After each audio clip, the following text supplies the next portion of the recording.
Well, hello there, you beery lot. It's me again, with another stout.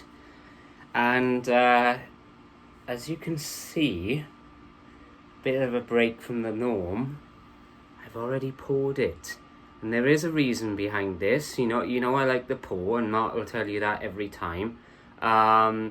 We did a little photo shoot under the Christmas tree with my stout, and I wanted to make use of the stout, so I poured it first before supping it. I mean, there's no good starting to drink it and then take it in there and half a pint, is it? So and I put a festive bow on there, so we're getting towards the Christmas season now. So I'm not going to drink it yet. Ooh, getting carried away there. But yeah, I'm sat outside again. It's a brisk 18 degrees here in Texas today. So we won't have any interruptions as Terry, my butler, has gone on his Christmas vacation. He has too much time off, to be fair. I mean, the entire month of December. What's that about?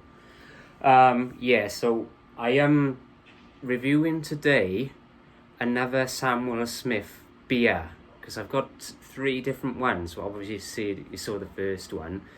This is my second one. So it's going to be Samuel Smith Old Brewery Tadcaster Oatmeal Stout for your tasting pleasure today.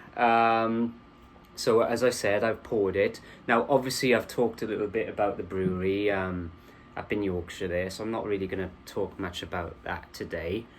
So maybe a short mini stout special here today, but let's just get right into this, shall we? And get on. So, did you see behind me? Not to be outdone by Marty over there with his D, I've made a little festive D. So, not quite to his standards, but if any of you Texas boys and girls out there have a D going around that I could borrow, just let me know. You know where I live. But it doesn't quite match that wonderfully lit one up in the ref's garage back home, but there we go. So let's get on with this. Oh, that smells rich and thick, kind of almost floral in scent. It's rather unusual. Okay, let's have a taste. Oh my goodness, that is thick and quite creamy, actually. Not overly bitter, quite creamy and heavy. Yeah, I'm enjoying that. Now this beer, just to talk about the beer itself, have a little sip of that in a minute. We're talking 5% on this, so it's not too strong. It's not like that Sump Oil I drank the other day, 12%. So fully recovered, thanks.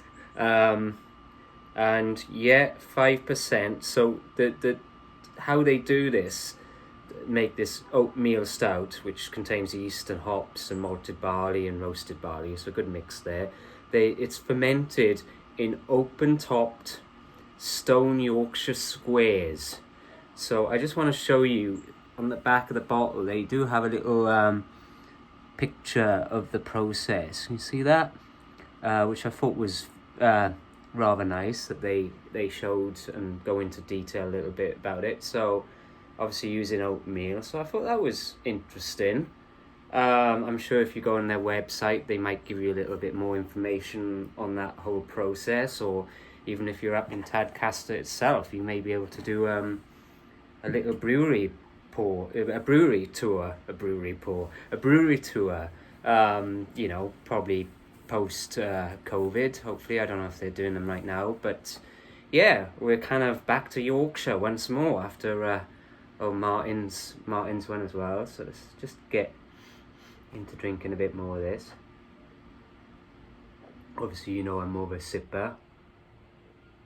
Oh, it's creamy than a glugger like old Marty. Apart from one occasion, and Martin vouched for this, on my 30th birthday, bit of a celebration. We had a bit of a party dressed as zoo animals, but the pub that we were in for that, they actually had a yard of ale glass. Now, a lot of you Brits will know it's kind of a common thing in a lot of pubs in Britain. So they fill up this very long glass. I think it equates to about 2.5 pints, but let me know if I'm wrong. And then there's a bulbous space to it, so they fill it up. Back in the days when we were more lager louts and cider louts, and and then you just I don't think they really time it. You just got to finish it all, but there's a process that you hold it up and you twist it, and more the beer comes down your top and down your guts. So it was a bit messy, but we used to neck these beers back in those days, or I call them the rock and roll years. So that was an experience. Let's get a bit more of this down. Like I said, it's really rich and creamy. I guess it kind of reminds you of somewhat of actually eating oatmeal in a way. It's heavy, I'll say that. I just had my tea, so excuse me. There you go. So I'm not going to be finishing all of this on camera. I'm going to slowly sip it, watch a bit of Countryfile or something after this. But so as I'm not really talking about the brewery much, I just want to kind of give you a little bit of history really on my experiences with Stout. Me and Martin are very old friends, and we shared a house for a while. I lived down in Devon with him and his good wife, and he's always been a bit of a stout drinker, more your Guinness and such, but I never really was. And I probably would say my first stout was on my 18th birthday. It was brought to me by my late great uncle David, God bless his soul. Taught me everything I know about beer drinking, and drinking Carling especially.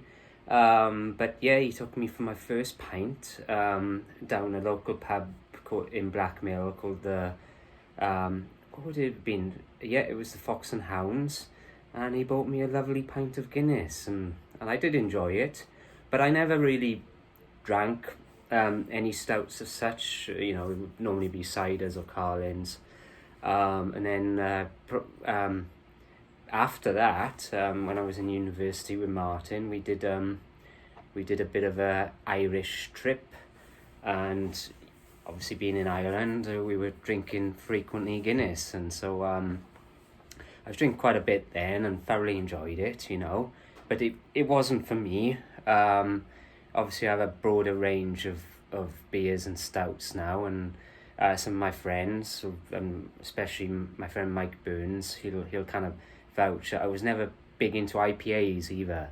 IPAs was a hard sell for me, and I do still struggle with some of them, but now I've grown to love a lot of them. So it's strange, isn't it? Tastes change somewhat, or your palate gets, you expand your palate, and you branch out. There's so many beers out there now, and so many lovely tasting beers. These stouts are something else. I've had fantastic, rich, creamy, full of taste stouts. Same with IPAs. And another one, I'll talk about it in a separate one, is sours, which is akin to traditional British ciders, your farmhouse ciders. Again, it takes time to get used to some of these really strong flavours. But so that's really my history with stouts. Although, it was always just Guinness, really, to be honest. And again, my uncle David, or he wouldn't like me calling him uncle, but David, we always used to go for St. Patrick's Day. It was a bit of a tradition of ours. I remember one fine St. Patrick's Day going to a little pub called the Pelican in a Piety in Ogmore by Sea, and it was probably we were there waiting at the door, and it was like 11 o'clock, just opened, and we rushed in, me and David, and got pretty sloshed on quite a few pints of Guinness, and eventually made her way home, but yeah, that's another story. Yeah, so, you know, but really it was coming to America. I've been here 8 years now, and it was kind of with Mike Burns introducing me into these craft beer scenes and getting me to the breweries and such. So I got him to thank for this new acquired love for the craft beer scene, really. And obviously the craft beer revolution was kicking off at the time, expanded now everywhere to Britain and such. So yeah, and that's my history. Sorry I waffled on a little bit there and not talk much about the beer today, but as I said, you know all about Samuel Smith's Brewery per my previous little video, so sip a bit more and I might start rating it, even though, you know, I haven't drank much, but